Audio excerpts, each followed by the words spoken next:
¿Qué tal, amigos de TVU Televisión de la Universidad de Concepción? Bienvenidos a esta nueva teleentrevista. Hoy día queremos hablar de varias cosas, digamos. Yo creo que el plebiscito que se nos viene ya en un mes es tal vez lo central, pero esto está rodeado de un montón de otras cosas. Y hemos invitado a don Edgardo Condesa. Él integra el Movimiento por los Derechos Ciudadanos. ¿Cómo está, don Edgardo? Gusto saludarle. Muy bien, muchas gracias. ¿Cómo está usted, don Hugo? Muy bien. Primero saber cómo se encuentra usted. Han sido tiempos estos difíciles para todos, pero en particular para los adultos mayores que están más encerrados que todos nosotros, pues es lo que tienen que tomar más precauciones. ¿Cómo ha estado usted, su familia, cómo se ha sentido? Mire, yo creo que tienen razón muchos colegas cuando dicen que ha habido problemas con motivo de la pandemia. Pero hay otra dimensión también que se ha producido, que es aquella que se ha intensificado en las relaciones de la familia, de los amigos, por esta situación, que son hechos muy positivos entonces estos últimos. Claro, transformar crisis en oportunidad. Por cierto, estamos todos encerrados y ahora almorzamos todos juntos, por lo menos. Una cuestión que no ocurría en tiempos normales, digamos. O sea, en las 24 horas del día estamos juntos Mm, mm, en una casa y a veces alguna visita si es posible. mm. Bueno, usted tiene una larguísima trayectoria social y política. No la voy a mencionar aquí porque estaríamos, en la entrevista entera sería solo para dar cuenta de su extenso currículum. Solo voy a mencionar para efectos de esta entrevista, digamos, que usted fue uno de los principales precursores eh, que hablaba de plebiscitar algunos temas, de preguntarle a la gente. Mira, una cuestión que parece tan obvia hoy. Mire, nosotros en Concepción y la región, en el año 1987, 87, o sea, hace 87 son 33 años atrás, hicimos el primer plebiscito que organizaban los ciudadanos. Lo hicimos con el Comité de Elecciones Libres que había en ese momento. Y luego nosotros hemos hecho plebiscitos en 25 ciudades distintas. Y esto ha sucedido durante los gobiernos de la Concertación como también de Piñera. Y esto me lleva a decir lo siguiente, que han pasado 30 años desde que se asumió la democracia y todavía no teníamos en la Constitución la posibilidad de plebiscito. De manera que los 2,5 millones de personas que han votado con el colegio de profesores, con No Más AFP, con los estudiantes, con los trabajadores de la salud, etcétera, hemos ganado, hemos triunfado y hay un plebiscito que es un hecho histórico, pero muy trascendente para Chile, muy trascendente. Vamos a hacer una nueva constitución. Ahora, el plebiscito que llega a nosotros el próximo 25 de octubre, que ya fue aplazado en una oportunidad, ¿no es cierto? No llegó, disculpe que se lo diga, don Edgardo, no llegó por el convencimiento de que era necesario que los ciudadanos expresaran libremente su opinión sobre temas importantes, sino que llegó tras un estallido social que obligó a las fuerzas políticas a tomar esta resolución. ¿Habría sido mejor otro camino o el estallido social que usted seguramente verificó como testigo, digamos, era la única manera de forzar a la clase política para que hiciera lo que vamos a hacer en un mes? En la comunicación que le envié por internet a usted y a todos los periodistas de TVU, señalaba que el mérito es enormemente de parte de las organizaciones sociales y del movimiento social, que llegaron en octubre del año 2019, a 1,2 millones de marchantes en Santiago, 100.000 en Concepción. Eso fue obra de esas organizaciones que antes mencioné, pero también de muchas otras, también de todo el país. Entonces, allí hay un mérito especial de las organizaciones sociales. El plebiscito es aún, me refiero formalmente hablando, con participación del CERVEL y por lo tanto vinculante, es aún un hecho excepcional. Deberíamos adoptarlo como un mecanismo de solución de conflictos eventualmente que pueda presentar nuestra sociedad de aquí para adelante, ¿cree usted? ¿O solo vamos a hacer este mecanismo por única vez, cree usted? No, evidentemente. El plebiscito es la medida más importante que puede quedar incorporada, o muchas otras también son muy importantes, salud, etcétera. Pero el plebiscito tiene que ser incorporado en la nueva Constitución. Pero el plebiscito que no solo sea convocado por el presidente, por los parlamentarios, no, ¿por qué quedamos en una situación similar? No, por los ciudadanos, reuniendo firmas ordenadamente y pacíficamente. Y ese plebiscito entonces va a poder analizar, ¿vamos a volver a que el agua sea de todos los chilenos?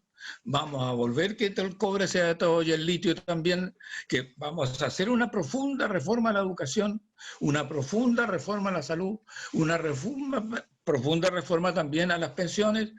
Es un instrumento entonces, es un derecho natural, es un instrumento de los más importantes que existe, pero hace centenares de años en muchos países. Fíjese usted, por ejemplo, que en Italia y en Uruguay se impidió la privatización del agua en un plebiscito.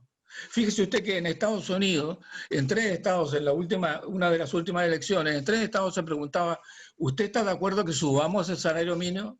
En otros estados se preguntaba, ¿usted cree que los salarios de los parlamentarios deben ser de tal magnitud? Y eso sucede también en Colombia y en países latinoamericanos. El salario no puede ser fijado por los propios interesados. Entonces, es un instrumento pacífico, ordenado, democrático, que debe estar principalmente en toda constitución. La responsabilidad de que no esté no es solamente del presidente Piñera, es de todos los gobiernos de la concertación también, que a pesar de que hablamos con todos los presidentes, los ministros principales, los parlamentarios, dirigentes, nunca lo incluyeron. Y eso es una mora que ahora vamos a resolverla. Hemos visto varias encuestas, don Edgardo, que dan cuenta de un alto interés en participar en el plebiscito. Este plebiscito va a resolver el tema eventual de una nueva constitución. A mí me parece hasta lógico, digamos, que haya una alta participación. Recordar que la última elección que tuvimos, no me acuerdo cuál fue, la municipal parece, no más del 30% de los ciudadanos participó de esta elección, entonces ahora va a ser distinto. Sin embargo, o sea, espero yo que sea distinto, porque eso tiene que ver con la legitimidad del proceso. Mientras más gente vote, más legítimo va a ser el resultado. Pero la tendencia en general, don Edgardo, es que la gente cada vez vota menos de este tipo de iniciativas. Exactamente eso sucede cuando se eligen representantes de los ciudadanos, porque no confían ya en estos representantes, que prometen previamente en las elecciones grandes reformas, grandes transformaciones y después no las hacen. Este es el desprestigio que tiene la clase política, que llega al 3 o 4% de la aprobación, el Parlamento también, el presidente también. Están desprestigiados los políticos tradicionales, de tal modo entonces que esto es distinto. Esto se trata de un hecho histórico que pocas veces ha sucedido en el país. El anterior hecho histórico que se ha producido fue durante la independencia, que se realizó la declaración de independencia en nuestra ciudad, en Concepción. El otro hecho histórico fue la derrota de la dictadura de Pinochet. Pero este es un hecho histórico trascendente que puede ser por mucho tiempo. Y en esa nueva constitución, don Hugo, señoras, señores, jóvenes, debe incluirse el plebiscito, pero además debe incluirse un concepto que no solamente esté dentro de nuestras fronteras. Nosotros tenemos que hablar en el futuro de un gobierno mundial. Yo no lo voy a ver, pero tenemos que trabajar hacia allá. Fíjese, por ejemplo, don Hugo, la Unión Europea está constituida por 17 países y no han tenido guerra. Alemania, Francia, Inglaterra, hace ya, fíjese usted, 75 años, probablemente el mayor periodo de su historia sin guerra, por la Unión Europea. Nosotros tenemos que ir hacia la unidad de todos los ciudadanos del mundo, de todas las personas del mundo. Y en Chile, en particular, tenemos que ir en la Constitución, establecer nuestra intención, nuestra decisión de integrar los países de América Latina, porque integrando los países de América Latina sí constituimos 550 millones de habitantes, que somos un poderío ciudadano enorme frente al mundo. Me quiero preguntar, y siguiendo con la lógica del plebiscito y la renuencia en general que siento yo existen los ciudadanos de participar de estos procesos electorales, no me refiero al plebiscito, me refiero a los procesos electorales en términos generales, desde que el voto es voluntario, la verdad que solo han ido bajando la participación ciudadana. ¿Qué le parece la idea del voto electrónico, que es una cuestión que se viene conversando hace muchísimo, pero que a pesar de ser un país más o menos, estar a la vanguardia de este tipo de tecnología, por lo menos en América, no logramos hacer un sistema decente que permita que la gente vote a distancia? ¿Es una buena instancia, le parece? Pero por supuesto, nosotros utilizamos el sistema de votación cuando hicimos el plebiscito con los profesores. Por internet también se votó, lo que permitió que votaran los chilenos en el exterior y permitió que aquellos que no pudieron acudir a las mesas que estaban distribuidas en todo el país lo hicieran por internet. Y se probó que era perfectamente posible. Ese fue el primer momento que se realizó la votación por internet. Después lo volvimos a hacer, pero es posible y se está haciendo, pero hay que tener mucho cuidado, hay que hacerlo con mucha prolijidad, con la participación de los científicos, que siempre es muy importante, de los técnicos correspondientes. Los políticos no pueden ellos decidir cuál es el sistema, tienen que hacerlo los científicos, los técnicos correspondientes. Usted es un socialista histórico, insisto, vuelvo al principio, no vamos a contar aquí su currículum, pero es un socialista histórico. Son tiempos difíciles lo que estamos viviendo a propósito de lo que usted deslizaba en términos de que la gente ya no confía en los partidos políticos. Y ligo esto, don Edgardo, si me lo permite, con el tema de la participación de los independientes en la eventual convención constituyente o convención mixta, digamos. Hay que ver ahí cuál de esas dos instancias finalmente triunfa. Pero aparentemente la participación de los independientes en esta elaboración de la Constitución es una especie de saludo a la bandera, porque si yo quiero ser constituyente, que puedo tener el legítimo interés ciudadano en hacerlo, va a ser súper complejo, incluso para mí, que soy un profesional, acceder a las firmas necesarias. Entonces, la sensación que tengo yo, don Edgardo, que se están utilizando mecanismos de la clase política, del actuar normal de los partidos políticos, y le están obligando a los ciudadanos comunes y corrientes a que hagan lo mismo para eventualmente acceder a la participación ciudadana en una convención. Lo que ha sucedido es que las organizaciones sociales y el movimiento social, unido a todo el trabajo de todos los años, ha permitido la realización de esto. No ha sido iniciativa de los partidos políticos, de ninguno de ellos ha sido la iniciativa. Entonces, es muy importante lo que usted dice. Yo fui, cuando estudiante, era militante del MIR, acá en Concepción, pero regresé al Partido Socialista en el mes de octubre del año 1973, un mes después del golpe. Y estuve militando en el Partido Socialista, llegué a ser su secretario general, pero hace más de 5 años que renuncié al Partido Socialista, porque el Partido Socialista no es socialista, y yo soy socialista, con o sin partido. Yo voy a seguir siendo un socialista que quiere una sociedad mejor para todos, una sociedad en que sean todas las personas muy libres, que seamos todos iguales en nuestros recursos y desiguales en la característica de cada uno de nosotros. Sí, yo iba al tema de la participación de los independientes. ¿Quién va a elaborar finalmente la nueva Constitución? ¿Los partidos políticos que normaron estas reglas o verdaderamente el mundo independiente? Yo tengo la sensación, don Edgardo, que de acuerdo a cómo se ha planteado el escenario, para la elección de los constituyentes van a ser los partidos políticos. Yo creo que esa es una posibilidad que puede existir, pero nosotros estamos trabajando para que sea principalmente la gente ciudadana, la que ha trabajado por esto, las organizaciones sociales que sean los representantes para hacer una nueva constitución. No sería bueno, porque le insisto, están desprestigiados los políticos, los parlamentarios, el Poder Ejecutivo, están desprestigiados que van a hacer una nueva constitución. No, tienen que ser los ciudadanos los que hagan esto. Y por eso es muy importante, señora, señor, joven, vaya a votar el 25 de octubre. Vote, yo apruebo la realización de una nueva constitución. Yo apruebo una convención constituyente. Y luego viene otra votación, en donde vamos a elegir a las mujeres y a los hombres que nos van a representar para hacer una nueva constitución. Y nos vamos a votar seguramente por muchos de los políticos que hoy día están, porque no estamos de acuerdo con ellos. No lo han hecho bien, no han respondido a sus promesas. Usted hizo llegar una carta acá a nuestro departamento de prensa, bueno, 2 cartas en realidad. Una que usted le hizo llegar a la organización, a la ONU, y otra por el Día Internacional de la Democracia, que entiendo se celebra estos días, digamos. ¿Cuáles fueron los objetivos de estas dos cartas que hizo llegar? Y efectivamente me confirma que envió una carta a la ONU, efectivamente. Sí, efectivamente. Hoy se celebra el Día de la Democracia en todo el mundo.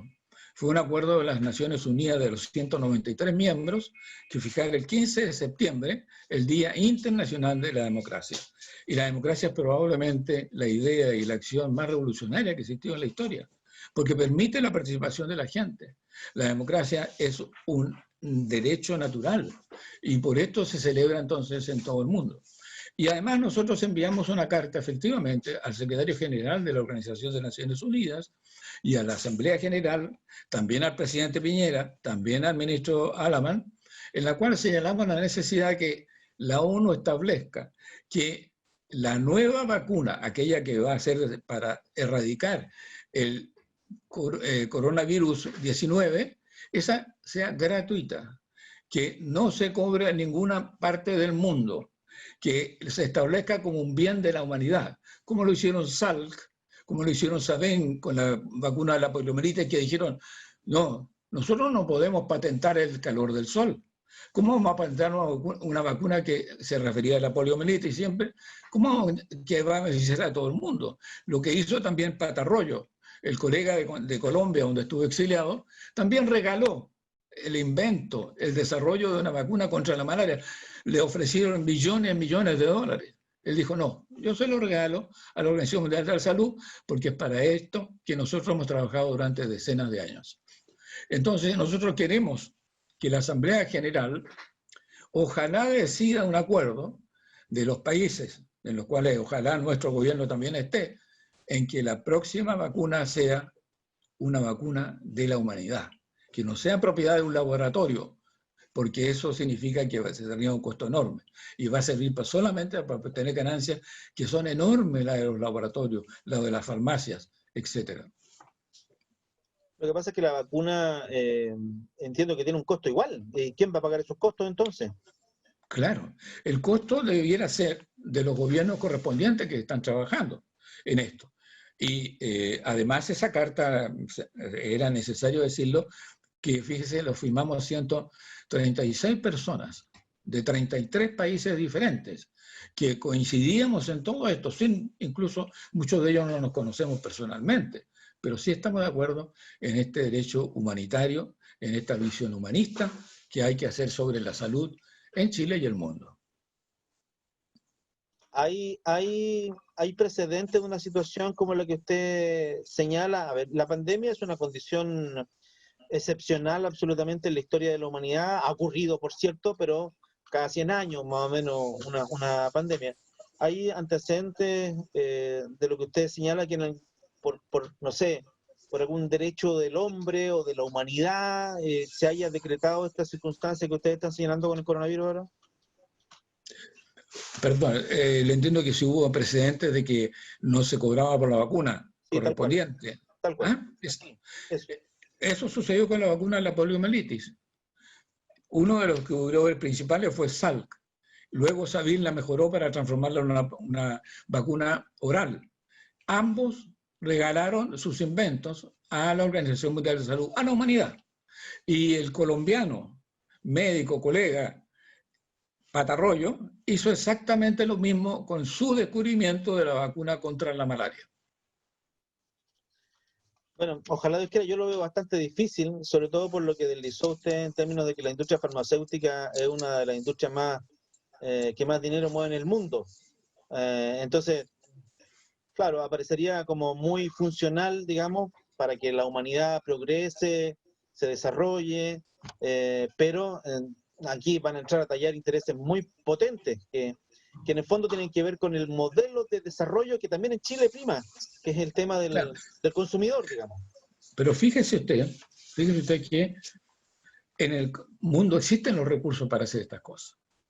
En el mundo, fíjese que en el año pasado, según un organismo sueco, se gastaron en el mundo una cantidad de dólares que alcanza a 200.000 pesos por persona, 200.000 pesos chilenos por persona de todo el mundo. ¿Y para qué esa? para matar, para destruir, para herir. Entonces, esta irracionalidad de la guerra, esta irracionalidad del gasto militar que beneficia solamente a algunos. Fíjense que la ganancia que obtuvieron las empresas que producen armas fue de 420 millones, miles de millones de dólares en el año 2019. Entonces, tenemos que eliminar eso. Y yo no lo voy a ver, don Hugo. Pero esto es el cambio que viene. En el futuro, en Chile y en el mundo, va a existir una renta básica. Una renta básica significa que sea universal. Toda persona va a recibir, diga usted, 500.000 pesos diarios, perdón, 500.000 pesos mensuales, trabaje o no trabaje, desempleado o no. Esa renta básica ya se está utilizando también en algunos países. Pareciera como una cosa muy extraña, y lo es en Chile, pero así va a ser, don Hugo. Toda persona tiene que tener la solidaridad de toda persona, y por tanto vamos a estar todos defendiendo a todas esas personas con un ingreso mínimo necesario para su bienestar. Una renta básica universal. Muy bien, quiero agradecer esta conversación muy entretenida que hemos tenido con Edgardo Condesa, que integra la Organización de Movimiento por los Derechos Ciudadanos. Don Edgardo, si me lo permite, un soñador, una persona que se adelantó a su tiempo con este tema de los plebiscitos, y usted, imagino, va a estar el primero en la fila para votar en el plebiscito, ¿no? Porque sabemos que usted es un adulto mayor, pero no está contagiado, así que imagino que irá a votar con toda una medida de precaución, ¿o no? Vamos a promover antes, vamos a recorrer, escribir, juntarnos, etcétera, cuando podamos, para que la gente vaya a votar. Esto es muy importante. Es lo más importante que puedo decir, quizás, don Hugo. Señora, señor, vaya a votar el 25 de octubre. Vaya a votar, usted joven también. Si este es un hecho trascendental histórico que no había sucedido en nuestro país. Nunca los ciudadanos habían hecho la Constitución, y así lo vamos a hacer. Coincido, estamos viviendo tiempos históricos. Muchas gracias, don Edgardo Condesa, que tenga buenas tardes. Mucho gusto y muchos saludos a todo el personal de TVU, a quienes aprecio mucho. Que esté muy bien, adiós. Adiós.